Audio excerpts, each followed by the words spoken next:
Hey y'all, welcome back. Today I have a little bit of a different video. I got this calendar for my birthday from my husband, and it's got a little sidekick where it can kind of give me some meal recommendations and recipes based on what I have on hand. So I went ahead and put in what I have on hand, and it gave me some very interesting recipes. So I'm gonna make those this week and then kind of tell you what I think. So let's go. This first recipe is a really delicious sounding smoothie bowl. It just used Greek yogurt, some milk, a banana, honey, and mixed berries from the freezer. And it turned out really delicious, but it ended up being more like a smoothie and not a smoothie bowl. We could just stick a straw right in it and drink it. So not great for a bowl. And I've honestly tried to use AI and computers in the past to create meal plans and recipes because a lot of people recommend it to me. And I have just not had any success. And this is the first time I'm actually following through and making recipes that the computer gave me and not making any modifications. So I'm really interested to see what you think of these recipes and what you might have changed from a human aspect. So this next one is a dinner idea. It's a chickpea curry with spinach. And I honestly don't make curry very often. And so I was really intrigued with this recipe. I asked AI to give me 30-minute recipes. And I will say it was absolutely correct about the timing for these recipes, so I will give it that. Now I chopped some onions and carrots, and I made sure to keep the skins from the onions and the peels from the carrot. And that's one of the things that the AI is missing, is the human element here of telling people the tip to make sure that they are saving their scraps, for later. But I was able to use all kinds of ingredients from my pantry. So some rice, chickpeas, diced tomatoes, curry mix that I had been meaning to use for a really long time. And so I was excited to finally have a reason to use it. But I would love some tips and tricks on the types of seasonings to make curry with, because I am planning to create a lentil curry recipe, but since I'm not familiar with it, I definitely need some tips and tricks. So this recipe called for some ginger. I had some in the freezer. I went ahead and grated that in with my carrots and onions and gave that a nice saute until everything was soft and translucent. Then I added my can of diced tomatoes, and I plan to use some regular fresh tomatoes the next time I make this, or maybe some tomato paste would be great. And again, just some regular seasonings, not the curry mix, and I'm going to see how I can play with the seasonings. But then I added cumin to the recipe and that curry mix I had on hand and the chickpeas, gave that a saute, and then added my spinach and just sauteed that until it was nice and wilted, which just took a couple of minutes. And I cooked some rice on the side to go with, which of course took about 20 minutes or so. And that was it for this dish. It was so easy and actually surprisingly delicious, although I did have to add some hot sauce and I think it was lacking some seasonings. So definitely give me some tips on how to zhuzh it up for next time. This next recipe uses rice, milk, onions, butter, flour, broccoli florets from the freezer, and some shredded cheddar. We are going to be making a cheesy broccoli casserole, which I was super excited about because I haven't ever made one, but it's one of my favorite dishes. So I'm excited to tell you how this one turned out. Now, don't forget, when you're chopping those onions, make sure you're keeping the skins, add it to the bag you have in the freezer, because you can make the homemade vegetable stock that we're going to be using later in the week. Because in one of the recipes, it uses vegetable stock, but I didn't say I had that on hand. So it would have been really helpful for AI to tell me to save the scraps so I could make homemade vegetable stock for later if it was going to recommend a soup with vegetable stock.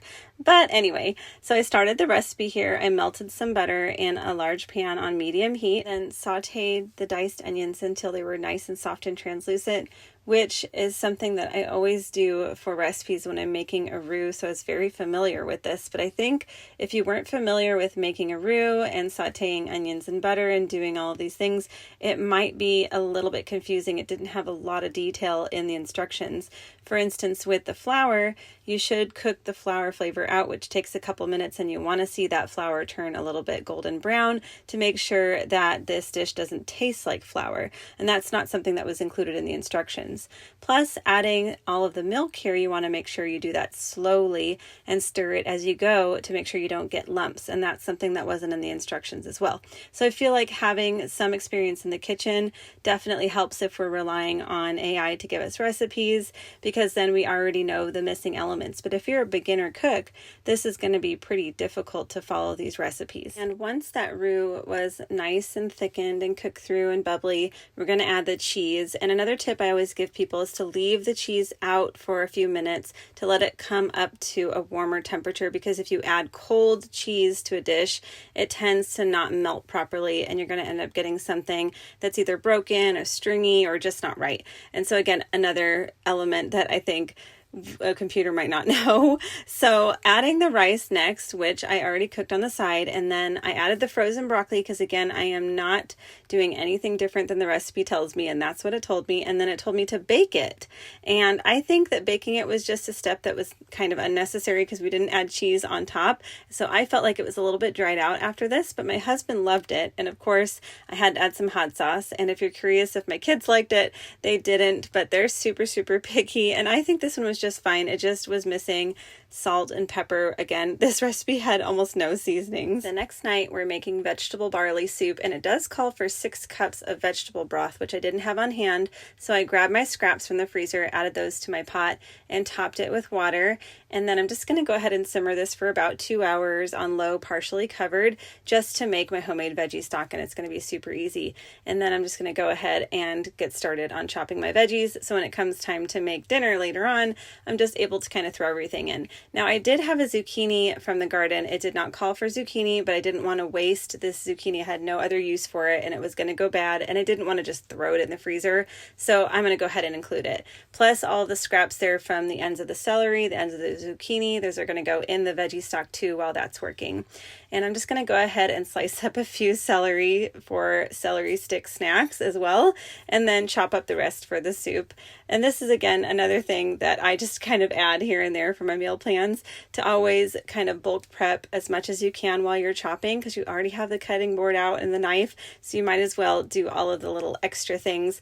And my son went ahead and helped me, and my daughter too. They love to help cook in the kitchen, and I find that having my kids help in the kitchen actually gets them to try more foods. Because they're super picky, it's really hard for me to find things that they actually like, and every single time that they cook with me, they actually try something new, and they find that they like things they didn't think they liked. So I love that. And now that everything is all diced and ready to go, I'll put that in the refrigerator until I'm ready to cook dinner.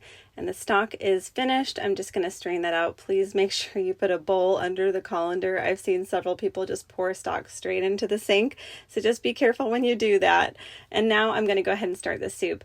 And I'm just going to be adding everything to the pot, which I thought was great. I love a dump and go recipe. So all those veggies, plus some frozen peas, diced tomatoes, that broth I made, plus a little bit of water because my broth ended up reducing a little bit too much. And then it did call for a little bit of salt and some pepper finally, so a little bit of seasonings, but that's the only seasonings that this called for. And I thought that was so funny because I told AI that I had all the seasonings, and this is all it recommended. So I cooked that away and then added the zucchini towards the end and just cooked that for another 5 minutes because I like to make sure that that has a little bit more of a bite. And then it was finished. Super easy meal. I like that I could just dump it all in and I didn't have to saute anything or stand by the stove, so that was great. But it was very lacking in flavor, and I definitely would add a ton of other seasonings next time. I served this with a little side salad and some toast. The kids did not care for the soup. It was very, very tomatoey, and I think it's a great base recipe, but it just needs a lot of seasonings to make it great. This next recipe is an egg and veggie fried rice. I love fried rice, so I was super excited about this, but when I saw how many ingredients there were, very, very few, I was a little bit nervous to see how this was going to turn out.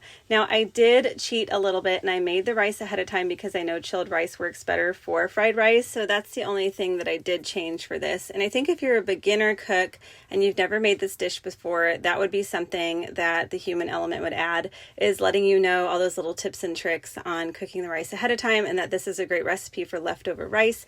Now, the first thing it wanted me to do was go ahead and scramble the eggs, which is different than how I normally do it. I normally do the scrambled eggs at the end, but I liked this because then, you know, the pot is nice and clean and ready to go, and the eggs are not getting kind of mixed in with everything else. So I did kind of like that tip. And then next we're just going to saute the onions, and it asked for an entire onion for every single recipe, by the way, which I thought was kind of a lot.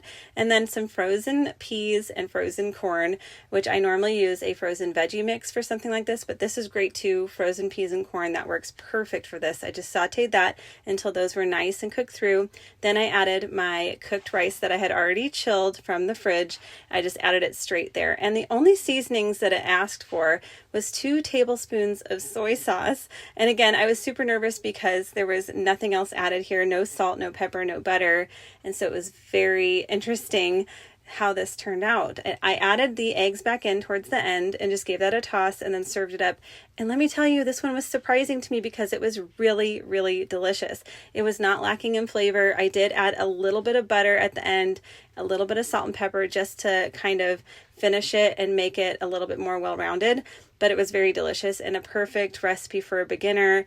And it did come together in about 20 minutes or so. So I loved it. I definitely recommend this recipe to anybody who wants to make an egg fried rice. And I think the computer actually got it right. So I love it. But again, it needed a few little tips and tricks to make it perfect, and it would have been an excellent recipe otherwise. This next recipe is something I was pretty nervous about. It is something I've never even heard of before. It's black bean and quinoa tacos. So again, I am just using what I have on hand, and the AI gave me this very, very unique recipe. So I was kind of excited and kind of nervous to give it a try. So I grabbed my quinoa and I gave it a rinse, and then I added it to my pot, added some water and a little bit of salt because the recipe said just follow whatever the package said, and that's what the package said. So I cooked up my quinoa on the side, and in a large pot I added my oil and sauteed my onions until nice and soft and translucent. And again, it recommended an entire onion for this recipe too. I grabbed my black beans out of the refrigerator. I had made these from scratch, so I'm not using canned beans. I'm just using the amount of cups that it mentioned there. I'm just going to add that drained and rinsed and add the seasonings here, which in this case was cumin and chili powder, which is very surprising seeing how the other recipes didn't have any seasonings at all. Now I'm adding all of this quinoa, which I thought was so much quinoa. And I will say it ended up being too much quinoa. So if I'm going to make this recipe again, which it did turn out pretty delicious, but if I am going to make it again, I'm going to do about half as much quinoa. It called for, I think it was a cup of quinoa, and then when you cook it, I think it's like 3 cups cooked, so it was a lot. And then I topped it with cheese and Greek yogurt like it recommended, and it was pretty delicious, although I did have to add a little bit of salsa and hot sauce to make it complete. Now this next night was a salmon and veggie stir fry, which I thought was not going to come together in about 20 minutes or so, but I was surprised again. Now again, it called for an entire onion, to saute that in some oil with a little bit of ginger. So I just cooked that on up just like it said, and added my frozen broccoli and cooked that until it was nice and soft and cooked through, which took several minutes because frozen broccoli just does. And then I just had to push all of the ingredients to the side to add my salmon. And again, very few seasonings in this one. And again, I was very nervous it wasn't going to turn out because I used all this salmon for this recipe, but I was committed at this point. So I just added the salmon to the pan and just let that brown on the one side. It did stick a little bit because it didn't add any extra oil because I was following the recipe exactly. And only 2 tablespoons again of soy sauce. That's all it called for. And then it said to mix it together, which was impossible because then all the salmon would just fall apart. So I just kind of laid it on top of the rice, and it turned out pretty good with just the soy sauce. It just needed a little bit more seasonings, but very surprising for such a basic recipe with very few ingredients. I went ahead and added a little bit of Kewpie mayo, some sriracha, and some furikake to finish it off. I hope you enjoyed those recipes and got some inspiration for things to make in your home. And AI is not exactly my favorite just yet for meal planning. If you have any tips or tricks or specific websites that you use to get ideas, definitely let me know. But for now, I think I'm just going to do this the manual way. And YouTube thinks that you'd like to watch another video, so click on that, enjoy it wherever it is, and I'll see you in the next one. Bye.